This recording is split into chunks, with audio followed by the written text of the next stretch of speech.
an zo bel na khan kawng chhiat hei kawng chhiat tam sia tunge Mawhphur a then chu a hun lo lai i mai la hei chu la tha tur ngai ani lain a chia a then chu che hrim hrim tam tak te pawma tu mo nge engineer ho nge contractor nge a sarkar nge tia nia amo te chu anin pek dan chi rang rang soi dan chi rang rang poka a om treu ka ringa a soi pakata kan contractor kan ngam lovan yanti tia contractor ho chun soi ve tung se engineer mon pek na tur ka chu lian ta kan yenga tin a then chun na chang lo chuan a sarkar lam ron mo efficient tok lovan pelom te pon tianga in khove lenga tinge sual na tamem mem tila zu wanga ni drak wanga ni mei chiat mi pat wanga ni chumi wanga ni ti dik vek si ka soi tura ta manga khatiang deu ka pwd kong chia te ponianga atlang pui thuin kan hriat thewangin kan ram chu monsoon area nia chu wangin monsoon area ruan sur tak taka katiom chuan kan pavement kan alcatra te heng te tuinan chiat chhetchak maya miramain na sa takina chhetchaka chu ventuna pe chuan concrete cement concrete ti hi aziom berenga tin kong tam tak chu tuna tang hian athayang chin chin chu cement concrete in kan han ti tarenga atlo potlova cement concrete chu kan kong chiat chak na ber chu he bitumen kong le monsoon area han in tonga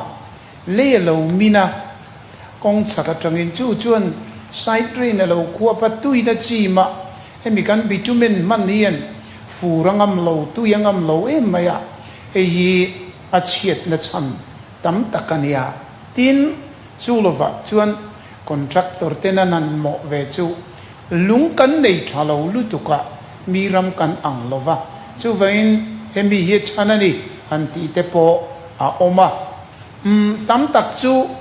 lung problem nen fur che problem nen sangson local problem nen contractor ten manian lo chak lo na chi rang le an material an phur na len in tol na fu lo nen an na te pon surrender to pati ngai na om lo an te thei to pan chu point aramin kan weatherina azir lo na le kamilai advantage kha a chiat na hian local ta si thina chung te po chu ani boka a engineer te po fellow tak te pon lo om chewanga amar chu fel tak pon tama tuna kan engineer du than chiau po tila tunang period chuan englai po kong thongun tur chuan poisa sangson tam tok nei te khang ka alo harsa a kan hriat thewangin tu ma tangin keini state chang ni lo state danga po kong che takan nga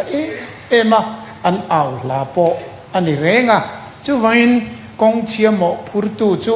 atam khop mai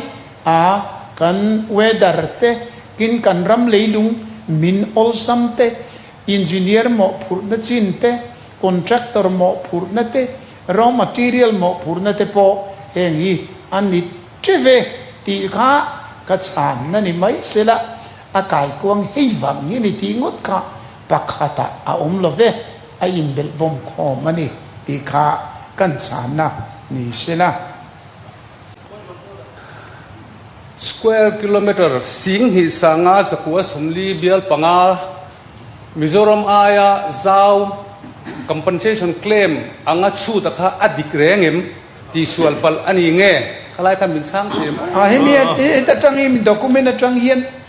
an ron tiang chu ti tu claim nge adike matik lovem ti ka heta handap chopa chuna buai ta lu tu ka number sing te le ni to chu wangin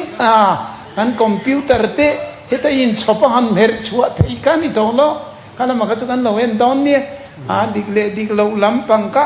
Mizoram ai zau claim cho dik lo claim mà ông ấy chuyên ăn dik lo thì chú rõ ngay là phát chiang sa ni maya amar chú tu tiếng ấy claim kami claim kan entertain